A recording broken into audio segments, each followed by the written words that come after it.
जय श्री राम, जय Shri Mahakal. Donald Trump साहब कुछ ना कुछ नया उतापा ज़रूर कर रहे हैं और इस बार बेचारे खुद ने तो कुछ किया ही नहीं, उनके साथ हो गया।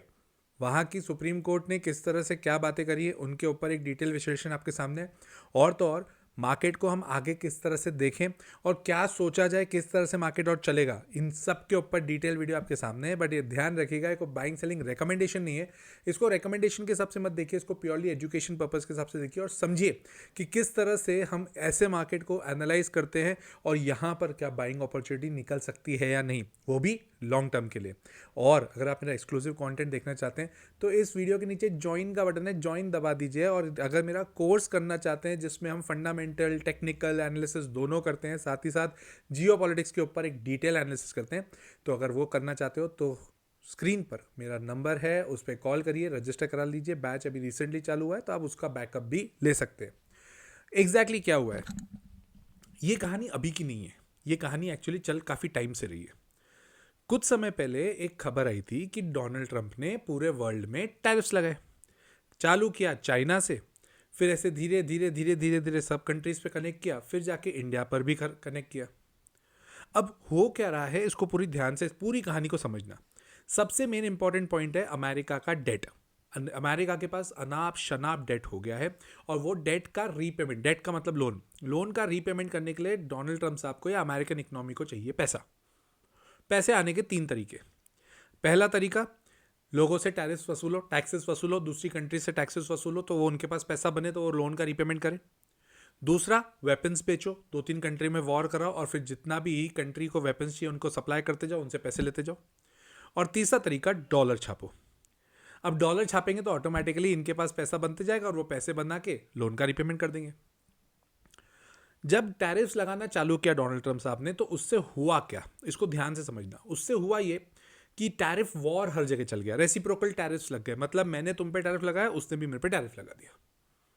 जब इस तरह की सिचुएशन क्रिएट हुई तो वर्ल्ड में हर जगह अनरेस्ट क्रिएट हुआ और ये कोई अनरेस्ट इतना पॉजिटिव था नहीं। अब इसी के चलते जब डोनाल्ड ट्रंप को किसी ने बोला कि हाँ, डोनाल्ड ट्रंप ने चाइना को बोला हम तुम्हारे पर 30% लगाएंगे, चाइना बोला हम 50% लगा देंगे, तो बोले हम 100% लगा देंगे, बोले हम 150 लगा देंगे, बोले हम 500 लगा देंगे। तो ऐसे करते करते जब चला तो यूएस के कोर्ट ने एक चीज़ देखी कि भाई साहब डोनाल्ड ट्रंप साहब ये जो कर रहे हैं ना, ये कायदे से इनके कॉन्स्टिट्यूशन में नहीं है, ये यहाँ पर इनके लिए लीगल नहीं है। जिसके ऊपर काफ़ी बहस चली और एक लेवल पर ये केस पहुंच भी गया जहां पर बोला गया कि ये लीगल काम नहीं कर रहा है भाई साहब।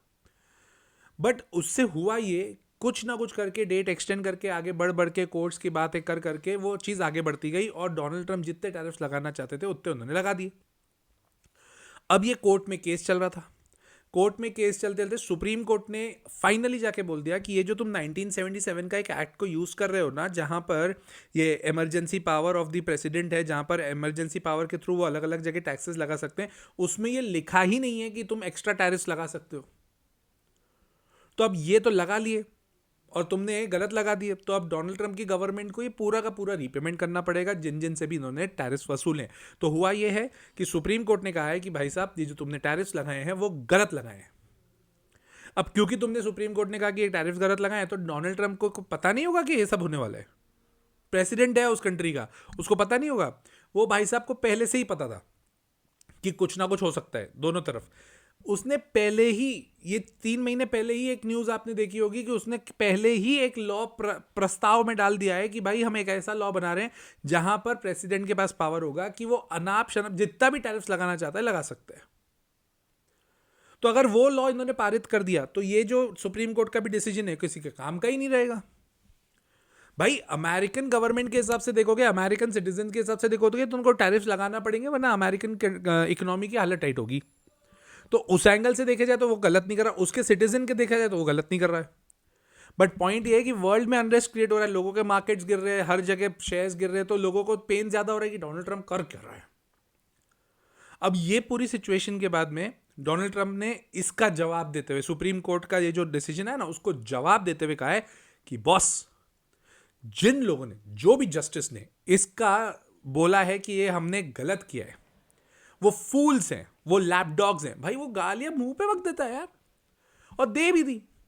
तुम सोचो अगर मोदी जी ने सुप्रीम कोर्ट के जज को गाली दी तो अपन के यहाँ पे कितना अनरेस्ट क्रिएट होगा। यहाँ पर वो बंदा, मोदी जी अगर सपोज आरबीआई गवर्नर जो अभी हैं संजय मल्होत्रा जी, उनको गाली दे तो कैसा होगा। वो भाई साहब अपने आरबीआई गवर्नर मतलब वहां के फेड गवर्नर को कुछ सोचता ही नहीं, समझता ही नहीं है। वो वहां के सुप्रीम कोर्ट के जस्टिस को कुछ नहीं समझ रहा है और बोल रहा है 10% का टैरिफ तो मैं अब भी लगाऊंगा, और तो और कुछ डील जो मैंने करी है ना वो एग्रीमेंट्स तो मैं चेंज भी नहीं करूंगा।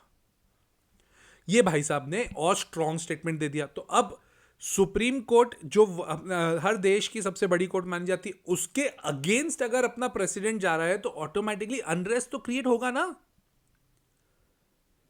अब ये पूरे अनरेस्ट में होगा ये कि भाई अभी ईरान और यूएस का वॉर वापस चालू होने वाला था, इजराइल वापस अटैक करेगा। मतलब आप ये मान के चलो, जो मैं पिछले 3-4 वीडियो से आपको बहुत क्लियरली बोल रहा हूं कि 2026 में मार्केट में पैसा कमाना इतना आसान नहीं होगा। आप जब भी सोचो कि मार्केट में सब बढ़िया चल रहा है, कुछ ना कुछ होगा। तो क्या एग्जिट कर लेंगे मार्केट से? एग्जिट कभी भी ऑप्शन नहीं होता है अगर आप लॉन्ग टर्म इन्वेस्टर हो तो। पर क्या हम 25-30% एग्जिट कर सकते? करना ही चाहिए, क्योंकि जब मार्केट नीचे आएगा और तब आपके पास पैसे नहीं होंगे, हमेशा दुख होगा आपको, इससे तो मैं थोड़ा ऊपर निकाल लेता यार। तो हमेशा 25-30% अपने पास रखो, कोई गलत नहीं है। सर ये इंडिया के लिए पॉजिटिव हो गया नेगेटिव? अरे इंडिया के लिए पॉजिटिव हो गया ना। अगर पहले के रूल्स के हिसाब से मानूं तो 18% लग रहा था। जो अभी इनकी डील हुई, इंडिया यूएस की डील जो हुई, उस पर 18% लग रहा था। एक हो गया कि अब टैरिफ पूरा हट जाएगा तो बहुत ही बढ़िया, और अगर नहीं हटता है तो 10% हो जाएगा जो 18% था। तो इंडिया के लिए दोनों तरफ से पॉजिटिव खबर है, which is a good point. मेरे को उसमें कोई दो राय है ही नहीं, वो बढ़िया है। बट फिर अब हम क्या करें? क्या हम बाइंग करना चालू कर दें? मैं वापस बोल रहा हूं, 2026 हमारे लिए बहुत ज्यादा पॉजिटिव नहीं होगा।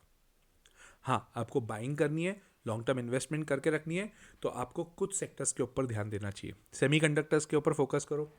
केन्स टेक्नोलॉजीज काफ़ी नेगेटिव हो गई उनके सेटअप के कारण, वरना तो यार Kaynes technologies, CG power, then you have different companies of semiconductor, जिसमें डिक्सन एक्चुअली नहीं आती है सेमीकंडक्टर्स में, उसको मत लीजिए। वो डिक्सन का पूरा सेमीकंडक्टर्स का, एक्चुअली मैं सेमीकंडक्टर्स का पूरा जब चैप्टर पढ़ाता हूँ ना, जो मेरा लॉजिकल इन्वेस्टर का कोर्स है, उसमें आपको पता पड़ेगा कि एग्जैक्टली सेमीकंडक्टर्स में कंपनीज कौन कौन सी है। मॉसचिप फिर भी है, बट मॉसचिप बहुत रिस्की है। सीजी पावर मेरे को फिर भी ठीक लगती है। इसके अलावा, सीजी पावर के अलावा अगर आप देखना चाहते हो डिफेंस में, बीईएल, एचएल जो मेरी फेवरेट कंपनीज है, साप्ताहिक मार्केट अपडेट में मैंने इसके ऊपर एन नंबर ऑफ टाइम्स बात करी है। डिफेंस देखो, सेमीकंडक्टर्स देखो, रिन्यूएबल एनर्जी देखो, वारी, ये सब देखो, जियो फाइनेंशियल्स में जियो फाइनेंशियल्स, ये सारी कंपनीज को आप ध्यान से रखो और उसको फिर रखो लॉन्ग टर्म के लिए। फंडामेंटली स्ट्रॉन्ग कंपनीज होनी चाहिए। बट मेरा आप लोगों से एक अनुरोध है, क्योंकि देखिए एट द एंड आप लोग सब लोग जब मेरे को इतना प्यार देते हो ना, तो आपका पर्पस भी एक क्लियर है कि मैं आपको गाइड प्रॉपरली करूं। अगर आपका मार्केट में 10 लाख रुपए इन्वेस्टेड है, एट दिस मोमेंट आपके पास 3 लाख रुपए कैश होना ही चाहिए। कोई बुरी बात नहीं है, मैं तो इनफैक्ट बोलूंगा 4 से 4.5 लाख रुपए होनी चाहिए। कभी अगर मार्केट में अच्छी खासी गिरावट आई तो आपके पास पैसा पड़ा रहे कि मैं उसमें पैसे डालूं और फिर 3-4 साल रुकूं, ताकि मेरा पैसा मल्टीफोल्डेड हो। प्लीज अपनी इन सब चीजों के ऊपर ध्यान दीजिएगा। और अगर मेरा वीडियो अच्छा लगा हो तो लाइक कर दीजिएगा, सब्सक्राइब कर दीजिएगा और शेयर करिएगा अपने दोस्तों के साथ। कमेंट करके बताइएगा और कौन सी कंपनी पर डिटेल वीडियो चाहिए, मैं ज़रूर बनाऊंगा। सेमीकंडक्टर्स के ऊपर आपके बहुत सारे मैसेजेस थे, मैंने वो वीडियो डाल दिया है। और अगर आप एक्सक्लूसिव कंटेंट भी देखना चाहते हो तो इस वीडियो के नीचे ज्वाइन का बटन है, उसको ज्वाइन कर दीजिए। तो मिलता हूँ अगले वीडियो में। टिल देन, जय श्री राम, जय श्री महाकाल।